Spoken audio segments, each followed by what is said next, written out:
लेकिन मेरे बच्चे ने बताया कि नहीं बहुत पुलिस वाले हैं। तो मैंने कहा कितने पुलिस वाले हैं? उसने कहा कि सारा घर घिरा हुआ है, चारों तरफ से लोग पुलिस वाले ने घर घेर रखा है और हॉल में जो है 5-7 पुलिस वाले हैं। मैं अभी बात ही कर रहा था कि 8-10 लोग पुलिस के जवान जो वर्दी में भी थे, जो सादा ड्रेस में भी थे, वो सब लोग ऊपर। किसी ने रोड जाम नहीं किया, लेकिन भीड़ इतनी थी लोगों की कि ऑलरेडी जो है रोड रुक गया थोड़ी। 15 फरवरी की रात में नासिर और जुनैद को वहाँ से उठाकर लोग ले गए। आपकी तरफ से कॉल दी गई? हाँ, कॉल दी गई थी हमारी तरफ से। हमने कॉल दिया था, हमने परमिशन भी लिया था और हमने कॉल भी दिया था इसमें शामिल होने के लिए। हमने टाइम भी दिया, हमने आंदोलन किया है, ये भी हम स्वीकार करते हैं। और अगर गिरफ्तारी हो रही है तो कोई दिक्कत नहीं, मैं आपके साथ चलता हूँ। फिर तैयार होकर जो है मैं पुलिस के साथ जो है जिप्सी में मुझे वो लेकर थाने। लेकिन सवाल फिर भी वही है, क्या हरियाणा राजस्थान पुलिस की कड़ियाँ जुड़ पाएंगी? क्या नासिर जुनैद मामले में जो आरोपी फरार चल रहे हैं, क्या उनको गिरफ्तार किया जाएगा? हर 30 मार्च को ये जो खूनी रोड है नूह से लेकर नौगावा बॉर्डर तक, इसको 4 लेन बनाने की मांग हम सब लोग करते हैं। एक मेमोरेंडम देना चाहिए एसडीएम फिरोजपुर झिरका को। ये इसलिए सोचा गया कि सारे कातिल जो है हमारे हरियाणा के थे। जब तक जहरी तौर अशफाक आलम, जिसको फिरोजपुर पुलिस ने नासिर जुनैद मामले में फिरोजपुर झिरका के अम्बेडकर चौक पे हुए प्रोटेस्ट में सरकारी कार्य में बाधा और जाम लगाने के मामले में उनको गिरफ्तार किया गया था। मैं हूं जहीर खान और मेरे साथ हैं सोशल एक्टिविस्ट मेवात कारवां के प्रेसिडेंट अशफाक आलम जी। अशफाक आलम को फिरोजपुर पुलिस ने कल गिरफ्तार किया। नासिर जुनैद मामले में फिरोजपुर झिरका के अम्बेडकर चौक पर प्रोटेस्ट किया गया। सब कुछ जानेंगे सिलसिलेवार। सर, कैसे गिरफ्तारी हुई आपकी? देखिए, गिरफ्तारी इस तरह हुई कि आपको पता होगा और सब लोग जानते हैं कि हमारे जो बगल में भरतपुर ज़िला है राजस्थान का, वहाँ एक गांव घाटमिका है। वहाँ 14-15 फरवरी की रात में नासिर और जुनैद को वहाँ से उठाकर लोग ले गए और कथित गुप्त जो है रक्षक और उनका भिवानी में जो है कत्ल कर दिया और बल्कि जिंदा जला दिया बोलेरो में। बहुत ही जघन्य अपराध था। उसको लेकर के इस इलाके के सभी अच्छे लोग, सभी धर्म और जाति के बहुत दुखी थे कि हमारे 2 नौजवानों की हत्या हुई है। उसको लेकर के सब लोग चाहते थे कातिलों की जल्दी गिरफ्तारी, लेकिन कातिलों की गिरफ्तारी में पुलिस जो है सुस्ती कर रही थी और इन कातिलों को गिरफ्तार नहीं किया जा रहा था। कुछ राजनीतिक और पॉलिटिकल दबाव रहे होंगे।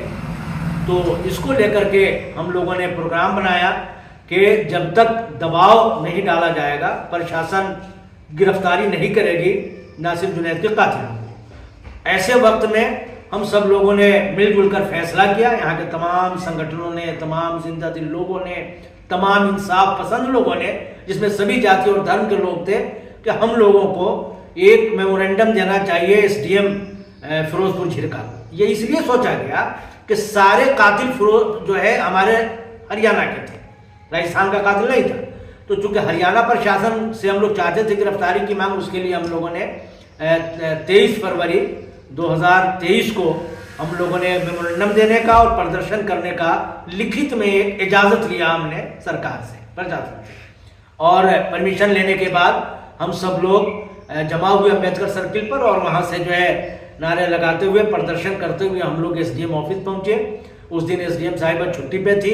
तो 2:35 पर हमारे जो तहसीलदार महोदय थे उस समय, जो जिनकी ड्यूटी मजिस्ट्रेट की ड्यूटी उनको लगाई गई थी, उन्होंने जो है हमारा मांग पत्र लिया 2:35 पर। उसके बाद जो हमारे उस वक्त के साथी थे वो लोग अपने अपने कामों में फिर चले गए। हमारा काम समाप्त हो गया वहाँ। लेकिन इस खबर को सुनकर, प्रदर्शन की खबर को सुनकर के और जो ये जघन्य अपराध की जो खबर थी उसको सुन करके हमारे राजस्थान और हरियाणा के तमाम अमन पसंद और इंसाफ पसंद और संविधान पर अमल करने वाले लोग जमा हुए, अम्बेडकर सर्किल पर जमा हो गए 3, साढ़े 3, 4 बजे तक। और सब लोग उसी मांग को दोहराने लगे कि सभी कातिलों को गिरफ्तारी किया जाए और ख़ास तौर से जो कातिलों का हेड है मोनू मानेसर, उसको भी गिरफ्तार किया जाए। उसको लेकर लोग जमा हुए। इतने लोग आ गए कि किसी को रोड जाम करने की जरूरत नहीं हुई। मैं कह रहा हूँ किसी ने रोड जाम नहीं किया, लेकिन भीड़ इतनी थी लोगों की कि ऑलरेडी जो है रोड रुक गया थोड़ी बहुत देर के लिए। और आपकी तरफ से कॉल दी गई? हाँ, कॉल दी गई थी हमारी तरफ से, हमने कॉल दिया था, हमने परमिशन भी लिया था और हमने कॉल भी दिया था इसमें शामिल होने के लिए, हमने टाइम भी दिया था। इतनी पोटेंशियल थी? हाँ, देखो टाइम भी हमने दिया था, लोग आए और लोग शामिल हुए, लेकिन मैं यहाँ आपको ये दर्शाना चाहूँगा कि इतने लोग आए, रोड पर आए, बहुत दुखी थे लोग, बहुत इमोशनल थे, लेकिन उसके बाद भी आप देखेंगे कि फिरोजपुर झीरका अम्बेडकर सर्किल के अगल बगल में जितना रेहड़ी लगता है, अक्सर हमारे बिरादरान वतन हमारे भाई लगाते हैं, लेकिन उसके बावजूद मैंने प्रशासन को भी कल कहा है कि आप देखो कितना संवैधानिक वो हमारा मांग और आंदोलन था कि उसमें किसी भाई का एक अंगूर रेहड़ी से नहीं उठाया, कोई ये कह दे कि एक केला किसी ने कोई उठा लिया, 20,000 लोग जमा हो और एक केला भी नहीं उठाया जाए, ये अपने तरह का एक प्रोग्राम था। कैसे गिरफ्तार किया गया था आपको कल? देखिए, जब वो चीज़ें थी, सच्ची बात तो ये है कि हम सब लोग थोड़ी दिनों पहले प्रोग्राम बना रहे थे, तो हम लोग हर 30 मार्च को ये जो खूनी रोड है नूह से लेकर नौगावा बॉर्डर तक, इसको 4 लेन बनाने की मांग हम सब लोग करते हैं। इसको लेकर के खूनी रोड नवनिर्माण 4 लेन निर्माण संघर्ष संयुक्त समिति है, जिसमें काफ़ी लोग शामिल हैं, सभी संगठन के लोग शामिल हैं। उसमें से कुछ लोग, हम लोग आज से 3 दिन पहले बैठे थे यहाँ और बैठे थे कि हम लोग इस 30 मार्च को भी अगर कुछ नहीं कर सके तो कम से कम जो ये राजा हसन खान मेवाती साहब का स्टेचू लगी है, वहाँ जो है दोपहर से लेकर के और अफ्तारी तक वहाँ सत्याग्रह करें, वहाँ दरी बिछाएं और बैठ करके अपनी पुरानी मांग कि इस खूनी रोड को 4 लेन किया जाए, उसके लिए हम लोग बैठक करें और सरकार को ये दें कि भाई हम सब लोग जो है इस रोड को 4 लेन बनाने के लिए सत्याग्रह कर रहे हैं। सत्याग्रह का मतलब होता है सच्चाई के साथ आग्रह करना। तो हम लोग उसकी तैयारी कर रहे थे, मीटिंग हुई और मुझे लगता है कि हमारे साथियों में से किसी तरह बात प्रशासन को लोग लगे भी रहते हैं, प्रशासन के लोग, CID के लोग, उनको पता चल गई कि 30 तारीख को फिर इस रोड को लेकर के आंदोलन होने जा रहा है, सत्याग्रह होने जा रहा है और उसमें प्रमुख मैं ही हूँ, जो कि हमारी जगह मीटिंग हो रही थी।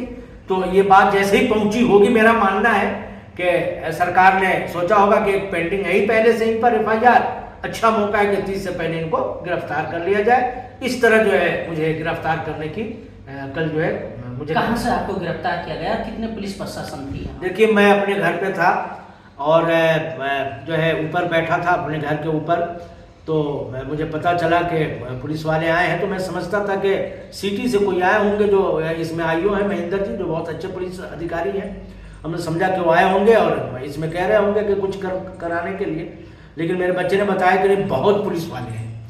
तो मैंने कहा कितने पुलिस वाले हैं? उन्होंने कहा कि सारा घर घिरा हुआ है, चारों तरफ से लोग पुलिस वाले ने घर घेर रखा है और हॉल में जो है 5-7 पुलिस वाले हैं। मैं अभी बात ही कर रहा था कि 8-10 लोग पुलिस के जवान जो वर्दी में भी थे, जो सादा ड्रेस में भी थे, वो सब लोग ऊपर गए और ऊपर जाके मुझे कहा कि आपको हम लोग गिरफ्तार करने आए, गिरफ्तार करके आपको ले चले जाए। मैंने कहा कोई दिक्कत नहीं भाई, हम संविधान और कानून का पालन करने वाले लोग हैं, हम थोड़े कुछ कह रहे, हमने आंदोलन किया है, ये भी हम स्वीकार करते हैं और अगर गिरफ्तारी हो रही है तो कोई दिक्कत नहीं, मैं आपके साथ चलता हूँ। फिर मैं तैयार हुआ और तैयार होकर जो है मैं पुलिस के साथ जो है जिप्सी में मुझे वो ले गए थाने तक। वहाँ जब पहुँचा तो मुझसे पूछताछ की गई उस दिन के बारे में, फोटोज दिखलाए गए कि आप इसमें से पहचानिए किसी को। मैंने पहचाना ही नहीं, तो मैं किसका नाम बताता उसमें से उतनी भीड़ में। और सही बात तो ये थी कि पूरे मेवात के लोग आए थे, तो आप सबको ज़्यादा नहीं पहचान सकते, तो हमने जो है पहचानने से इनकार किया। उसके बाद उन्होंने जो है कागजी कार्रवाई में, हमारे वकील साथी थे, उन्होंने कहा कि भाई आप इनको हाजिर करो वहाँ कोर्ट में ले चलो, ताकि हम वहाँ उनके आगे की प्रक्रिया पूरी करें। लेकिन हमारे वकील साथियों ने कहा कि जो दफ़ा इसमें तो पुलिस को लेने का अधिकार है ज़मानत, तो कुल मिलाकर पुलिस ने जो है ज़मानत लिया और मुझे सम्मान के साथ उन्होंने छोड़ा। नासिर जो कि पुलिस के हाथ बहुत लंबे होते हैं और मैं अपनी ही बात बताता हूँ कि पुलिस इतनी एक्टिव होती है कि मैं यहाँ से निकलता हूँ तो पुलिस को पता होता है कि मैं कहाँ हूँ। आजकल मोबाइल के ज़माने में बहुत आसान हो गया है, लेकिन जितने लोगों की गिरफ्तारी अब नहीं हो पा रही है, कहीं ना कहीं वो पॉलिटिकल बहुत मजबूत लोग हैं या उनके पक्ष में मजबूत लोग खड़े हैं, इसलिए लोग चाहते हैं कि इनकी गिरफ्तारी अब न हो। अब जो लोग जेल में हैं उनकी जमानत हो जाए, फिर ये जो है हाजिर होकर के एक दिन में जमानत जो है हो जाएगी इनकी। इस वजह से ये इनको गिरफ्तार नहीं किया जा रहा है और इंतजार किया जा रहा है कि जो लोग जेल में जा चुके हैं उनकी जमानत हो, ताकि इनको जेल में न रहना पड़े। और उसमें कहीं ना कहीं मैं कह सकता हूं कि भाई राजस्थान पुलिस और हरियाणा पुलिस भी इसमें अनदेखी कर रही है।